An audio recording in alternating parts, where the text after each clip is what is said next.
हिजो मुझे दोङ र राजगिरीको कस्तो फाइट पर्यो साथी त मुझे सुनिनस् कत्रो परेको नाइ के Cover up now, man. Rip.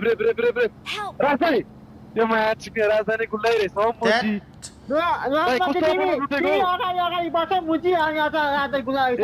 मोची ए दाइ मुजी किन मुजी पिछे रुटेको मेरो ल्यामो म्याच खेल्न आउँदैन म ओइ राज ओइ दोङ तिमीहरु के भएको ओइ मुजीहरु फ्रस्ट्रेसन मुजी यहाँ किन पोएको तिमीहरुले गेमको दाइ भयो त ओइ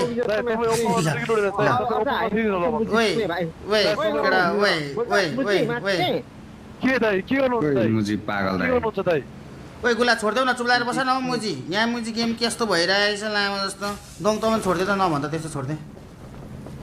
ए दाइ ओपनमा लुटिरहेको थियो दाइ ओपनमै थियो के पुरै उले खेल्न सक्ने जति हो त्यति खेल्छ त छोड्दैन बिचारालाई गाली गरेर के गर्छस् त्यस्तो अतिथि गर्ने भएन नि दाइ ओपनमा बसेर पुरै दाइ अलिकति दाइ दिमाग त होला नि दाइ राजगिरी छ भयो क्या छोड्देऊ न छोड्देऊ न ओइ भयो त हौ मुजी भयो छोड्देऊ किप के रे किप काम शान्त एकछिन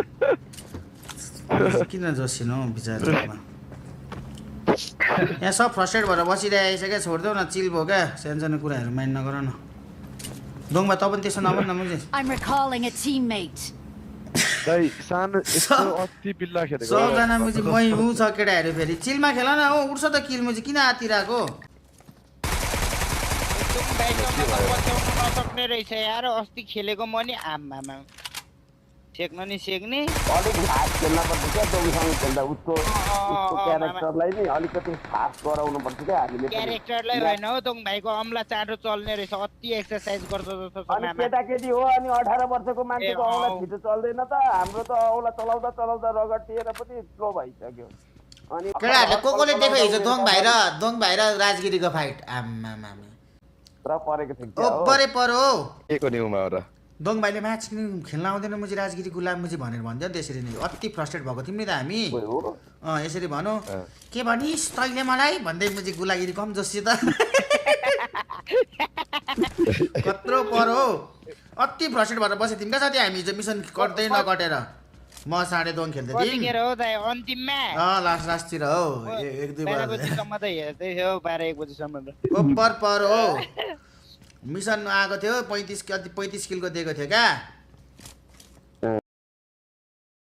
यहाँ अगाडि जानु त यहाँ लुटै लुट छ यतापट्टि यो घरभित्र पस मामा मलाई बोक्नु न मामा यहाँ आउनु त मलाई बोक्नु जोनमा लानु आउनु त मलाई बोक्नु जोनमा हिँड्नु अनि दाजुभाइ जोनमा जानुपर्छ बोक्नु त ल आऊ कस्तो दाजुभाइ हौ आऊ ल हिँड्नु सिधै जोनमा हिँड्नु खोलाबारी जोनमा हो मामा ब्रिजबाट नजानु न पुलबाट यहाँबाट जाँदा हुन्छ हो बाहिरबाट भान्जालाई बोकेर हिँड्दैछु ए यस्तो त ओहो इमा ज्याकले के बनायो पब्जीले पनि यस्तो पनि पोसिबल छ र जिन्दगीमा त्यो मान्छेले अघि त्यो भुपाल भन्ने भुपे कि मुजी भुपेलाई हान्दिएको भए यार काम बनिहाल्छ त्यो डाटाले होइन बोले हालेर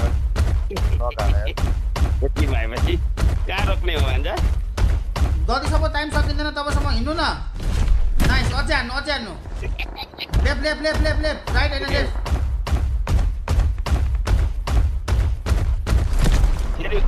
गयो आफै झऱ्यो नि त ठिक छ तपाईँको टाइम सक्यो आउनु गाडी छ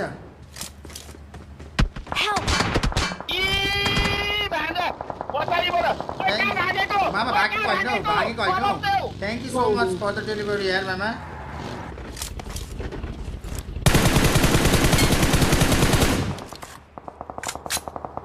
मैंगो अरे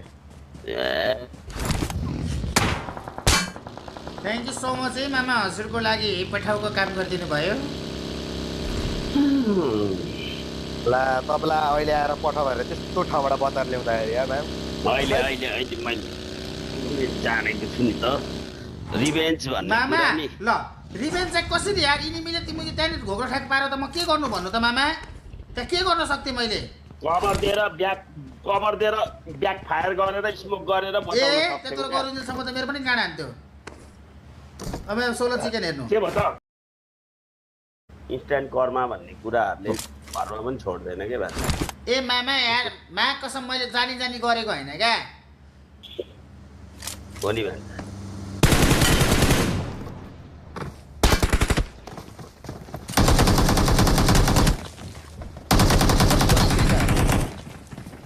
लभली आगोमा गए झन् मर्न गएका यस्तो भने त अघि बस्ती मरेको भए हुन्थ्यो क्या मलाई बचाइ होइन हौ मामा तिनीहरूले त हेरेर आएको यार साथी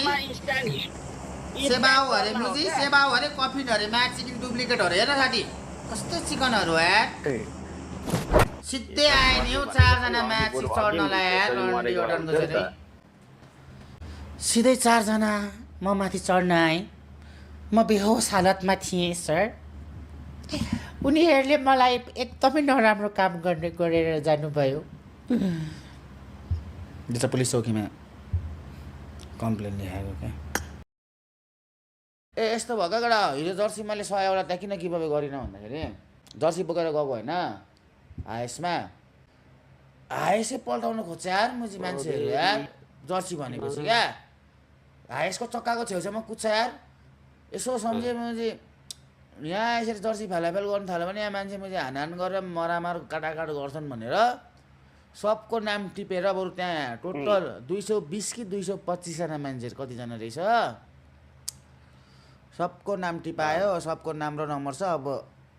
भोलि पर्सिदेखि चाहिँ बाँड्न थाल्नुपर्ने छ कहाँ अनि मैले त्यसरी गिभअवे गरेँ मान्छे मुझे काटाकाट मारामार भइहाल्छ नि त्यहाँ फेरि अब न पुलिस लिएर गइहाल्छ न एउटा सेक्युरिटी अनि भित्र एक जनालाई छिराउँदै इन्टरभ्यु लिँदै गरेर दिएको भए सेफली पनि हुन्थ्यो नि त होइन अब त्यहाँ मेरो प्लान त जर्सी दिने नै थियो धेरै मान्छे आइदियो धेरै मान्छे आइदिसके पछाडि त्यहाँ के भयो भन्दाखेरि अब जर्सी यसरी फाल्यो भने मान्छेहरू झगडा गर्छ काटाकाट मारामार हुन्छ च्याताच्यात हुन्छ त्यहाँ केही गरी एक्सिडेन्टमा परिहाल्यो भने त अनि त्यो त नि एकदम नराम्रो भयो नि त मामा तर जस केटाहरू चाहिँ यति बुझकी रहेछ कि माथिबाट मैले सेफ्टी पनि हुनुपर्छ कडा हो हल्ला मैले डाइरेक्ट भने अप्ठ्यारो पर्छ क्या होइन हामीले न कोहीसँग अनुमति लिएको थियो न कोही त्यो भयो केसमा नि त्यो भएर तिमीलाई असर पर्थ्यो क्या डाइरेक्ट हो त्यही भएर त म तनावमा थिएँ त हिजो त्यहाँ भनेर पुरै तनावमा थिएँ म त्यहाँ कुटाकुट मारामार भएको भए होइन मैले 2-4 जना केटाहरूलाई फोन गरेर त्यस्तो झगडाको माहौल भयो भने छुट्टाउनतिर लाग भनेर पनि यो गाँडमारालाई सोध्नु न कति तनावमा थिएँ म हिजो त्यहाँनिर काटाकाट हुन्छ मारामार हुन्छ भनेर होइन भाइ गाँडमारा मामा म त डराएर तलै नझरेको किन तिमीलाई चाहिँ के गर्थे र कति न स्ट्रबेरी फ्रेन्ड रिक्वेस्ट पठाउन हौ भनेर किरा जस्तै थियो मान्छे ए